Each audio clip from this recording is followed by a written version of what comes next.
Hello and welcome to the weekend update of Indian market research. हमारा show का structure simple रहता है। हम पहले निफ्टी से स्टार्ट करते हैं।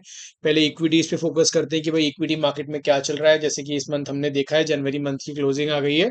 सो we have a bearish reversal pattern in December which is called an hanging man.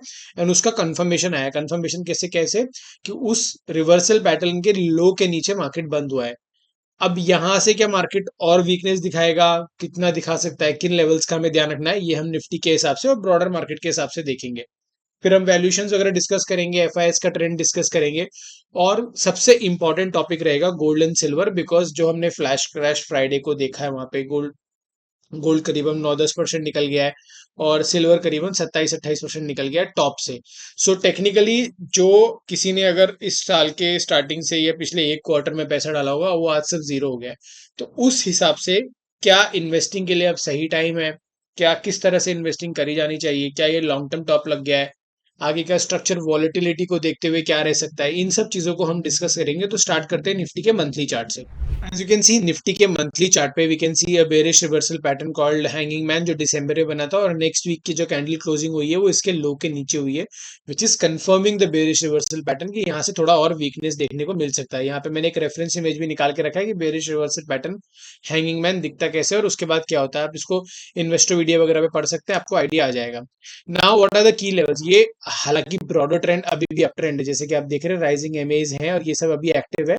तो ब्रॉडर ट्रेंड इसका अप ट्रेंड है, अभी इसमें कोई नेगेटिविटी नहीं दिख रही है। लेकिन क्योंकि ये रिवर्सल पैटर्न कंफर्म हुआ है तो इसमें हम अब इस चीज का ध्यान रख के चलेंगे कि भाई अगर 24,300 का लेवल ये ब्रेक होता है ये वाला, या यहाँ तक मार्केट ट्रेवल कर सकता है क्या, तो वो कौन सा लेवल होगा कि ये लेवल टेस्ट होने की प्रोबेबिलिटी हो जाएगी और इसके नीचे तो वीकनेस ऑब्वियसली बढ़ेगी।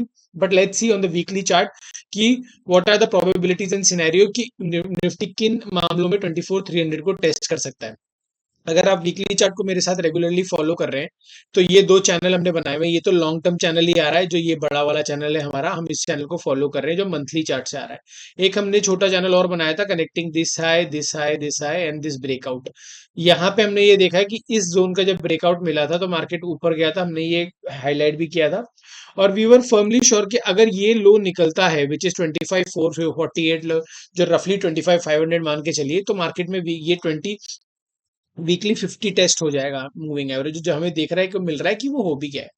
अभी आगे का प्लान क्या होना चाहिए? आगे का प्लान ये होना चाहिए कि जब तक वीकली 50 को मार्केट प्रोटेक्ट करके चल रहा है तब तक तो ठीक है। लेकिन व्हाट इज दैट लेवल, अगर 24,900 का ये जोन ब्रीच हो जाता है, मतलब ये जोन, तो उसके बाद मार्केट में ये लेवल आराम से टेस्ट हो जाएगा विच इज 24,300।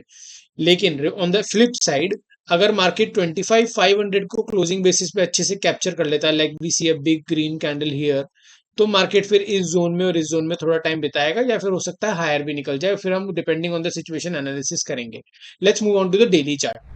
निफ्टी का डेली चार्ट देखें तो ये की लेवल्स हम मॉनिटर कर रहे हैं, जैसे कि हमने लास्ट वीक भी डिस्कस किया था कि ये यहाँ पे एक कंसोलिडेशन में चलेगा 200 ईएमए के पास, जब तक ये रेंज ब्रेक नहीं होती which is 24,900 and 25,500 on the upside, market sideways रह सकता है। और जैसे कि देख रहे हैं कि 50 ईएमए और किन तो नीचे ही ट्रेड कर रहा है मार्केट, और 200 ईएमए के पास यूजुअली वॉलेटिलिटी बढ़ती है तो कंसोलिडेशन चल रहा है।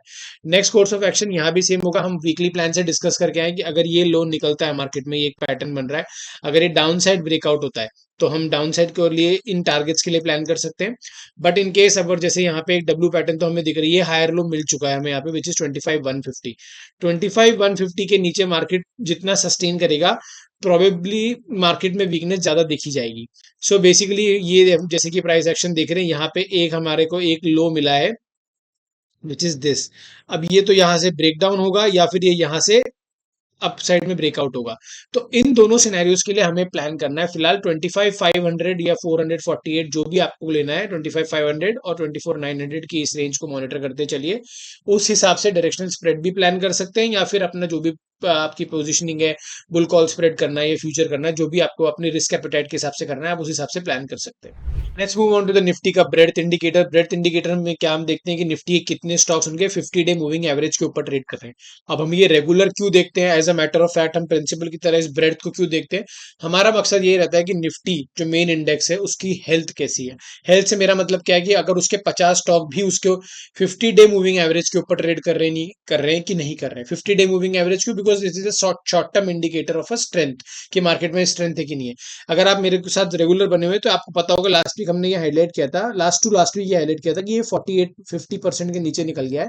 दिस मीन्स कि निफ्टी की ब्रेड्थ कमजोर हो रही है और सेलिंग प्रेशर एग्रीवेट हुआ है। तो अभी भी इस रीडिंग में कोई चेंज नहीं है, it's still at 38%। That means कि निफ्टी का ब्रेड्थ इंडिकेटर अभी भी वीक है, मतलब ब्रॉडर पार्टिसिपेशन नहीं है। This was the most important data which we discuss last week. Nifty क्यों, हमने निफ्टी 500 का एक ब्रॉडर सैंपल साइज लिया था और उसमें हमने 200 डीए में 200 day moving average which is also a psychological support, और ये शॉर्ट टर्म स्ट्रेंथ का इंडिकेटर है। तो हमने ये देखा था कि कितने स्टॉक्स निफ्टी 500 का यूनिवर्स में उसके 200 डे एसएमए के ऊपर, सिंपल मूविंग एवरेज के ऊपर ट्रेड कर रहे हैं। What this simply means is कि अगर ये रेशियो ज्यादा धीरे धीरे ऊपर जाता रहेगा तो मार्केट में ब्रॉडर स्ट्रेंथ है, ये नीचे आता रहता रहेगा तो मतलब मार्केट में सेलिंग प्रेशर है, और बहुत सारे निफ्टी 500 के स्टॉक्स अपने 200 डे के नीचे निकल गए। तो जैसे कि हमने लास्ट टाइम ये मॉनिटर किया था कि लास्ट टाइम हमने देखा था कि 2016 हो या ये 18 हो या फिर अगर ये कोविड को छोड़ दे तो बाकी सब जगह पे ऐसा हम कहते थे कि 24 मार्च भी इनफैक्ट, इन सब इंस्टेंसेस में जब भी ये रेशियो इस जोन में आया है तो मार्केट ने एक शार्प रिवर्सल दिखाया है इन जोन में। जो मेरे से मतलब है कि 20 से 30% की रेंज में आया है कि सिर्फ उतने ही स्टॉक्स 200 एसएमए के ऊपर ट्रेड कर रहे हैं। तो हमने यहाँ पे एक शार्प रिबाउंड देखने को मिले हैं मार्केट में। तो अब ये देखना होगा कि ये इस बार भी ये रेशियो इस तरफ आता है तो मार्केट का first time of bottoming out यहाँ पे आता है कि नहीं आता है। सेकेंड ऑफ ऑल ये भी देखना होगा कि कितना समय बिताता है इस जोन में। तो मैंने लास्ट टाइम के मुकाबले यहाँ डबल लाइन बना रखा है। दिस बेसिकली मींस कि लगभग लगभग 1 महीना से 20 दिन, on an average 15 to 20 days market को लगते हैं बॉटम बनाने में। अब हो सकता है ये बॉटम फॉर्मेशन यहीं हो रहा हो क्योंकि मार्केट को लग रहा हो, तो ये भी हो सकता है। We can not time the market. तो अगर आपको, जैसे मैंने कहा था कि अगर कोई लमसम इन्वेस्टर्स वगैरह भी है तो स्टार्ट रिलीजिंग स्मॉल क्वांटिटी में, जो भी डिप्लॉयमेंट करना चाहते हैं आप वो कर सकते हैं, स्मॉल क्वांटिटीज में बोल रहा हूँ मैं। और फिर आप इसको वेट कर सकते हैं, जैसा भी होगा यहाँ पे आएंगे तो फर्दर कर सकते हैं। सो लेट्स सी कि ये कहाँ पे बॉटम आउट होता है, वेदर ये यहीं से बॉटम आउट हो जाता है कि इस जोन में आके हमें एक मौका और देता है to establish, like to invest more basically. इस वीक का शॉर्ट टर्म टेक अवे क्या है, basically short term takeaway ये है कि बजट का एक रिस्क है। अब हो सकता है कि कुछ ऐसा अनाउंसमेंट हो जाए जो आपको और मेरे को पता ना हो और वो बहुत ही अच्छा लगे मार्केट को, तो मार्केट शूट कर जाएगा लंबा। 25,500 ब्रीच हुआ क्लोजिंग बेसिस पे भी तो आप मान लीजिए कि मार्केट शॉर्ट टर्म में बुलिश हो गया है। शॉर्ट टर्म में, लॉन्ग टर्म में हमें देखना पड़ेगा क्योंकि मंथली चार्ट पे एक बेयरिश स्ट्रक्चर बना हुआ है which is like a hanging man, और उसका कंफर्मेशन जब तक वो हैंगिंग मैन का हाई नहीं निकलता है ऑन अ क्लोजिंग बेसिस या वीकली क्लोजिंग, डेली नहीं वीकली क्लोजिंग, एक स्ट्रॉन्ग क्लोजिंग उसके ऊपर नहीं मिलती है, मुझे नहीं लगता कि लॉन्ग टर्म ट्रेंड थोड़ा सा चेंज होगा। मतलब उसको निगेट करने के लिए बजट में बहुत ही कुछ अच्छा आना पड़ेगा। सिमिलरली अगर ऐसा लगता है कि बजट में कोई अच्छी न्यूज नहीं है और बहुत ही ऐसे नॉर्मल बजट है और एफआईआईस तो बेच ही रहे, तो उसमें हमें ये देखना होगा कि अगर 24,900 ब्रीच होता है तो मार्केट अपना 24,300 के लेवल को टेस्ट कर सकता है। तो अप्रोच क्लियर रहनी चाहिए। ऑप्शंस का डेटा मैंने इसलिए भी कंसीडर नहीं किया क्योंकि बजट वीक में सब डिस्टॉर्टेड होता है। तो लेट्स सी कि बजट कैसा जाता है। हमने लास्ट वीक भी चेक किया था कि बजट के 2 से 4 दिन में ट्रेंड सेट हो जाता है, उसके बाद हम देखेंगे क्या होता है। बेसिक लेवल पे अपने आप को जो की लेवल्स को ध्यान रखना है, मेन है 25,500 राउंड फिगर में बता रहा हूँ, और दूसरा शॉर्ट टर्म में नीचे की साइड है 24,900। इस रेंज को ब्रेकआउट को भी मॉनिटर कीजिए, उसके हिसाब से प्लान कर सकते हैं। Moving on to the foreign investors का डेटा। फॉरेन इन्वेस्टर्स लगातार जनवरी में भी अगर आप देख रहे हैं तो उन्होंने लगभग 40,000 करोड़ से ज्यादा का सामान बेचा है, विच इज हायर देन लगभग ये हमें लास्ट अगस्त में देखने को मिला था। सितंबर के बाद ये सबसे हाईएस्ट फिगर है। जनवरी में मुझे सेलिंग प्रेशर देखने को मिला है। Historically January always been a weak month, तो उस हिसाब से भी इसको देखना पड़ेगा। अब बजट से पहले ये सेलिंग हो चुकी है, बजट आने के बाद ट्रेंड डिसाइड होगा। लेट्स सी कि व्हाट मार्केट्स डिसाइड। एफआईएस का ट्रेंड अभी भी बेरिश है, इनका मन अभी इंडियन इक्विटीज के लिए नहीं बदला है। इसमें एक ये है कैविएट कि बजट में अगर कुछ ऐसा आ गया जो इनको फेवरेबल है तो ये तुरंत अपना ट्रेंड भी बदल देंगे, ठीक है। अगर इनका हम देखें फॉरेन इन्वेस्टर्स का डेटा, फॉरेन इन्वेस्टर्स का data of like index futures, अब ये हम प्लॉट करते हैं बेसिकली कि इनके फ्यूचर्स कॉन्ट्रैक्ट्स कितने शॉर्ट है और कितने लॉन्ग है और नेट ओपन इंटरेस्ट की पोजीशनिंग क्या है। लगभग लगभग कितना साल से ये डेटा नेगेटिव ही चल रहा है कि नेट ओपन इंटरेस्ट इनका पॉजिटिव ही नहीं होता है, और ये एक्सट्रीम शॉर्ट पोजीशन बना के बैठ जाते हैं, हायर लेवल से मार्केट को अपना सेलिंग करते हैं। ये इसलिए किया जाता है क्योंकि अगर ये कैश मार्केट में सेल करेंगे तो इंडेक्स फ्यूचर से उसको हेज कर देते हैं, so that to offset some losses. अभी भी जस्ट बिफोर द बजट इन्होंने फेब्रवरी सीरीज की स्टार्ट भी 88% शॉर्ट कॉन्ट्रैक्ट से की है, मतलब इतना बड़ा शॉर्ट कॉन्ट्रैक्ट इन्होंने ऑलरेडी सिस्टम में डिप्लॉय किया हुआ है, विच बेसिकली मीन्स अगर मार्केट में कोई पॉजिटिव न्यूज आ गई तो इतनी जबरदस्त शॉर्ट कवरिंग होगी कि 400-500 पॉइंट मूव का तो इसकी ही शॉर्ट कवरिंग होगी। But on the flip side अगर मार्केट में कोई ऐसी अच्छी न्यूज नहीं आती है तो ये एग्रेसिव शॉर्ट करके बैठे हैं, they will aggravate their shorts to 88 से 93% तक भी लेके जा सकते हैं, जो कि हिस्टोरिकली ये लेके जा रहे हैं। तो लेट्स सी, हमारे पास दो चार क्रूशल डेटा पॉइंट्स है जो हम देखते हैं। हमने चार्ट डिस्कस कर लिया, हमने डेटा डिस्कस कर लिया, तो हमारा प्लान क्लियर है, हमारे लेवल्स क्लियर है, उसके हिसाब से हम ऐड करेंगे। Moving on to the sectoral strength, sectoral strength हम Q4 से मॉनिटर कर रहे हैं। क्वार्टर फोर्थ यानी कि जनवरी 1 से वो कौन से स्टॉक्स हैं और सेक्टर्स हैं जो इंडेक्स को आउट परफॉर्म कर रहे हैं, basically on the shorter term prime 3 महीने के टाइम फ्रेम में। डिफेंस एज यूजुअल इस बार क्योंकि बजट आ रहा है तो उनको ऐसा एक सेक्टोरल वो हो ही जाता है इस समय, जैसे एक डिफेंस सेक्टर में एक तेजी बनती है कि कितना पैसा बढ़ने वाला है, कुछ और एलोकेशन हो रहा है, और जिस तरह से जियोपॉलिटिकल सिचुएशन चेंज हो रही है, देखते हुए डिफेंस में एक्सपोजर होना मेरे को लगता है जरूरी भी है।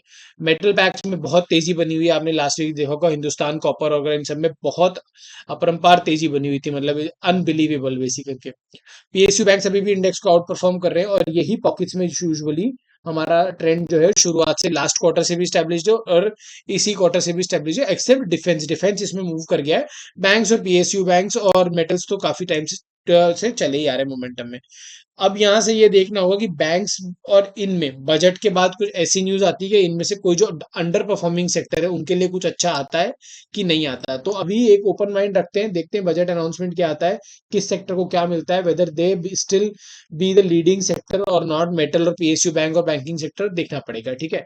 तो let's keep a close watch on the sectors also. चलिए स्टार्ट करते हैं गोल्ड के एनालिसिस से। क्रूशियल एनालिसिस था हमारा गोल्ड का, हमने लास्ट फ्राइडे को देखा है कि अभी किस तरह से गोल्ड में एक शार्प सेल ऑफ आया है। तो लेट्स सी कि अब यहाँ से स्ट्रक्चर क्या है और इसके कारण क्या क्या है। टू बी ऑनेस्ट हमने भी गोल्ड की रैली में पार्टिसिपेट किया था, लगभग लगभग 78,000 करीब से हमने पार्टिसिपेट किया था, 1,10,000 तक बेच दिया था, बिकॉज वही हमारा व्यू था। ट्रम्प वॉलेटिलिटी तो बाद में आई है। मेन रीजन क्या थे हमें पता है, शुरू से हम काफी बार इसको डिस्कस कर चुके हैं कि भाई सेंट्रल बैंक्स की बाइंग हुई थी 2022 से 24 के बीच में, ट्रम्प के टैरिफ्स की वजह से वॉलेटिलिटी बढ़ी है। वर्ल्ड ऑर्डर जो इकोनॉमिकल है, जैसे इंडिया यू डील हो रहा है, चाइना हो रहा है, यूएई के हेड ऑफ स्टेट रशिया जा रहे हैं, तो changing world order is also a scenario where fiat currencies का डिपेंडेंस भी कम हो सकता है, मतलब उसमें डॉलर का वेटेज कितना रीबैलेंस हो रहा है वो भी देखना होगा। और जियोपॉलिटिकल टेंशन तो हमारी काफी बढ़ी रही है, बेसिकली ईरान और रशिया वाला जो हम देख रहे हैं, Iran Russia and then US and all these things, basically काफी ज्यादा वॉलेटिलिटी बढ़ रही है और रिडक्शन इन यूएस ट्रेजरी जो सेंट्रल बैंक की हो रही है। तो these are the main reason जिसकी वजह से हम फोकस करेंगे कि गोल्ड काफी अपने हिस्टोरिकल एवरेजेस से भी काफी दूर निकल गया है। मंथली चार्ट देखें तो एक यहाँ पे एक बहुत बड़ा शार्प सेल ऑफ आया है जो कि हमारा 5,600 का था, और अभी यहाँ पे 4,400 करीब करीब लगभग 2,000 पॉइंट से 1,500 पॉइंट का ये कैंडल बन गया है, ठीक है। नाउ लेट्स सी कि अगर हमें इन्वेस्टिंग शुरू करनी है, जो एसआईपी मोड में चालू है तो वो तो चालू रखे, इसको बंद नहीं करें ना बुकआउट करें।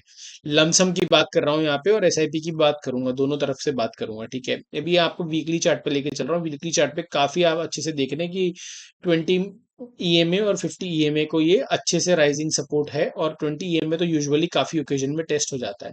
तो मेरा ये मानना है अगर आप एसआईपी फ्रेश शुरू करना चाहते हैं तो ये 20 ईएमए के पास प्राइस को आने दीजिए, आप ग्रेजुअली आप अपना एसआईपी अमाउंट चालू कर सकते हो। जब भी ये 50 के नीचे निकलता है तो you can basically plan for lump sum and everything else also, और बाकी डिटेल में हम की लेवल्स भी डिस्कस करेंगे। तो cool off should be looked as a longer term. आज का मत सोचिए अब ये हो गया है लमसम के लिए, लमसम पार्टिसिपेट मत करना। मेरा मैंने का मतलब है कि अगर अपना एवरेजेस के पास आता है तो लॉन्ग टर्म एसआईपी वापस शुरुआत कर सकता है। आप एकदम टॉप पे बाय नहीं कर रहे हैं, वहां से भी 10-15% निकल चुका है, ठीक है। तो इसमें आप ना तो टॉप टाइम कर सकते हैं ना बॉटम, तो it's good to start somewhere with a small quantity. और अगर आपका होराइजन 10-20 साल का है तो इसको इतना सोचना नहीं है एसआईपी के लिए, एसआईपी करते रहिए और लमसम में हम देखेंगे क्रूशियल लेवल्स पे लमसम कहाँ हो सकता है। लेकिन याद रखना होगा कि ये लंबे कंसोलिडेशन में भी चले जाते हैं, कि लास्ट अगर आप देखेंगे, मैं वीकली चार्ट पे दिखाता हूँ आपको, इस ब्रेकआउट से पहले लगभग लगभग गोल्ड ने ये हाई जो लगाया था 2011 का, उसे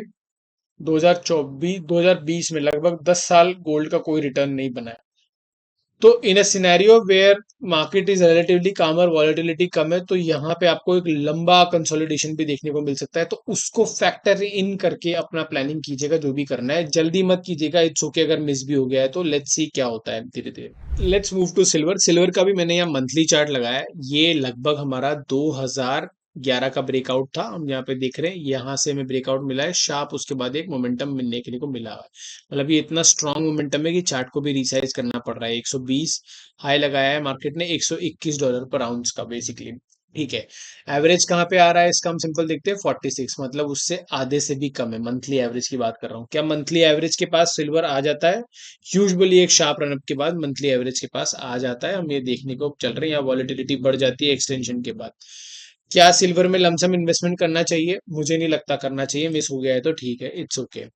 moving on to the weekly chart. Weekly chart पे देखेंगे तो ये क्लासिकल, इसे बोलते हैं हम क्लाइमैक्स स्टॉक बोलते हैं। मतलब अगर आपको स्टॉक्स देखना है तो ये आपको IRCTC, IEX टाइप के स्टॉक्स में मिल जाएगा, बहुत सारे PSU बैंक्स में भी मिलेगा, ये SBI वगैरह में, जहां पे लगभग ये सबके जबान पे आ जाता है कि भाई सभी बाइंग करने वाले हैं, तो सेलर कौन है, तो सेलर अपॉर्चुनिटी देख के शार्प डंपिंग हो जाती है।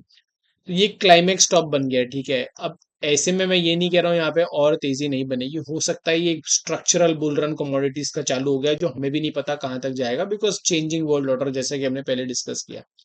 अप्रोच सिंपल रहेगा, लमसम को अवॉइड कीजिए। एवरेजेस के पास आ जाता है तो थोड़े थोड़े क्वांटिटीज में SIP चालू कर दीजिए, और SIP चल रही है तो उसको रोकिए मत। प्रेशियस मेटल्स में जो भी आपका मल्टी एसेट फंड है उसका एक्सपोजर बढ़ा सकते हैं, and all these things. So ETFs भी देख सकते हैं जो भी है, लेकिन ये देख के चलिएगा कि अगर इसमें वॉलेटिलिटी बढ़ती है तो ये लेवल आधे भी हो जाते हैं यहाँ से, तो उतना टाइम होराइजन भी रखिएगा और उतना पेशेंस भी रखिएगा। नहीं तो रहने दीजिएगा कि भाई अगर आपका एक मन बना लिया है कि भाई मैं तो वीकली 50 के पास ही लूंगा या वीकली 20 के पास ही लूंगा, तो उस तरह का अप्रोच भी प्लान किया जा सकता है, बट डोंट जंप कि भाई ये फोमो है, अभी ये क्लाइमेक्स टॉप बना है, let it cool down more, let it cool down, यहाँ साइडवेज जाने दीजिए। अभी वॉलेटिलिटी बढ़ेगी तो शार्प रिवर्सल भी आ सकता है, नोबडी नोज। SIP मोड में चल चल रहा है तो चलते रहने दीजिए, नहीं है तो एवरेजेस के पास आने का वेट कीजिए, और 10 साल का होराइजन रख के चलिए, इतना कुछ सोचने का जरूरत नहीं है। अब लास्ट 2 वीक से हम ये भी डिस्कस कर रहे हैं कि हमें पता है कि जो क्रूड ऑयल है, क्रूड ऑयल में एक रिबाउंड देखने को मिला है। मैंने यहाँ पे कहा था कि यहाँ से डाउनसाइड रिस्क एकदम कम है, और यहाँ पे एक हैमर बना है और उसका कंफर्मेशन भी आया है, देख सकते हैं यहाँ पे। और एक यहाँ पे एक शार्प अप मूव देखने को मिल रहा है, और ये भी कहा था कि अगर ईरान वाली टेंशन बढ़ती है, जियोपॉलिटिकल टेंशन, तो ये क्रूड अपने 70-75 इन सब के लेवल्स को भी टेस्ट कर सकता है स्ट्रक्चरली। अभी जैसा कि हम देख रहे हैं तो क्रूड ने एक ये लास्ट वीक ये ब्रेकआउट दिया है, ठीक है, एक यहाँ पे कंसोलिडेशन का, यहाँ पे डिप आती है, तो अगर ये इस तरह का पैटर्न बनाता है तो ये और ऊपर जा सकता है अगर जियोपॉलिटिकल टेंशन और बढ़ती है। तो कमोडिटी में भी आप देख रहे हैं एक तरफ सिल्वर गोल्ड में एक शार्प पुल बैक आया, लेकिन गोल्ड से ऑयल जो है वो धीरे धीरे अब ऊपर की तरफ जा रहा है, बिकॉज इसका अलग पैरामीटर्स है वो इनका। ईरान के साथ टेंशन जितना जितना बढ़ेगा उतना ये अप्रिशिएट होगा, लेकिन क्या स्ट्रक्चरल ये बुल रन है? I don't think so, because अगर डोनाल्ड ट्रंप है तो वो किसी भी मोमेंट पे इस तरह का कैंडल बना देंगे और कहेंगे कि भाई जो भी न्यूज है वो आ जाएगी। तो शॉर्ट टर्म प्ले करते रहिए, लेकिन याद रखिए क्रूड का भी लॉन्गर टर्म ट्रेंड थोड़ा सा नेगेटिव ही है अभी। Moving to the last segment of the show, US market को देख लेते हैं। अब यूएस मार्केट में S&P 500 में, और एक रीजन हमें गोल्ड और सिल्वर में इतना वॉलेटिलिटी देखने को मिली, स्पेशली गोल्ड में भी, because Donald Trump just announce the new Fed president, और Jerome Powell will not be the president, जो अभी तक इंटरेस्ट रेट को होल्ड किए हुए थे। टैरिफ अनसर्टेनिटी जारी है वहां पे भी, अभी तक चली जा रही है। लेटेस्ट इन्फ्लेशन रीडिंग थोड़ी सी हायर आई थी, तो ऐसे केस में मार्केट को वो भी जिटरनेस है कि अगर यहाँ से रेट्स नीचे जाते हैं तो वो गोल्ड प्राइसेस के लिए नेगेटिव हो जाता है, तो हमें एक शार्प रिएक्शन देखने को मिला है। Okay, moving on to the S&P 500। इस महीने मंथ की क्लोजिंग, जनवरी मंथ की क्लोजिंग लगभग प्रीवियस वीक के हाई के पास हुई है, 2 से 4 पॉइंट नीचे हुई है, which is not a weakening sign. अभी यहाँ पे मंथली ट्रेंड के हिसाब से यहाँ पे सिग्नल बुलिश है, कोई वीकनेस का साइन नहीं है। वीकली चार्ट देखिए तो मैंने यहाँ पे ये सिंपल ये देखा है हमने, वीकली 20 को एक्स रिस्पेक्ट करके चल रहा है, दिस इज वीकली 50, लेकिन ये स्लोप थोड़ा ना स्लांट हो जा रहा है, एकदम अलर्ट स्लोप नहीं, जैसे कि ये अप ट्रेंडिंग स्लोप होती है, ये नहीं, ये स्लोप अभी थोड़ा थोड़ा फ्लैटिन हो रहा है। इस चैनल में मार्केट जा नहीं पा रहा है, तो मैंने सिंपल ये किया है, अप्रोच सिंपल रखेंगे, लास्ट 2 वीक्स के हाई और लो को मार्क किया हुआ है, which this range I think comes out to be around 3%, if I am not wrong. Let's plot this range from here to here. या दिस इज रफली a 3% range, तो ये 3% रेंज को मॉनिटर करते हैं। इस रेंज में अगर इस रेंज को मार्केट अपसाइड में ब्रेक करता है या डाउन साइड में ब्रेक करता है तो वो तो डायरेक्शनल क्लू क्लियर होगा, but this in itself is a very big range, तो मार्केट इसमें थोड़ा सा चॉपी भी रह सकता है। तो जब तक ये रेंज ब्रेक नहीं होती है तो डायरेक्शनल बेट मत लीजिए, बट अगर ये रेंज ब्रेक हो जाती है तो की लेवल्स डिसाइड कीजिए, जैसे इस मंथ का लो हो गया, ये प्रीवियस मंथ का लो होगा, उस हिसाब से अपनी इन्वेस्टिंग और शॉर्ट टर्म ट्रेडिंग को प्लान किया जा सकता है। लॉन्गर टर्म ट्रेंड यहाँ पे भी ऐसा नहीं है कि बहुत ज्यादा, लेकिन लमसम मेरे को लगता है अभी यहाँ भी अवॉइड करना चाहिए, डिप्स का वेट करना चाहिए। एसआईपी चलती आ रही है तो उसको चलते रहने दीजिए, यूएस मार्केट को कोई छेड़ने का जरूरत नहीं है जब तक कि वीकली 20 एटलीस्ट निकल ना जाए। So this was the weekend edition from Indian market research. हमने सारे टॉपिक्स कवर किए, गोल्ड और सिल्वर को डिटेल में समझा। अगेन आई विल रिपीट कि अपने कूल ऑफ होने दीजिए। इन एसेट्स में अगर इन्वेस्ट नहीं किया है तो फोमो में मत जाइएगा, बिकॉज 10-10 साल तक ये एसेट्स को रिटर्न नहीं देते। तो रिस्क एडजस्टेड रिटर्न यहाँ पे बनाना बहुत जरूरी है। तो कूल ऑफ होने दीजिए, एसआईपी मोड में है तो बने रहिए, लमसम अवॉइड कीजिए अभी। और कूल ऑफ होता है और नीचे से रिस्क रिवॉर्ड बेटर मिलता है तो मैं आपको हाईलाइट करूंगा ही सही, फिर अपन उस हिसाब से प्लान करेंगे। मीनवाइल निफ्टी का बेरिश रिवर्सल कंफर्म हुआ है मंथली पे। बजट में क्या अनाउंसमेंट्स होती हैं ये देखना इंपॉर्टेंट है। अगर बजट में कोई बुलिश अनाउंसमेंट हो जाती है तो मार्केट ट्रेंड चेंज भी कर सकता है, फिर हम उस हिसाब से उस अप्रोच को देखेंगे। फिलहाल के लिए जो मेरे को दिख रहा है मैंने वो बताया। And thanks for watching this video, share this with your friends and family. Thanks for watching.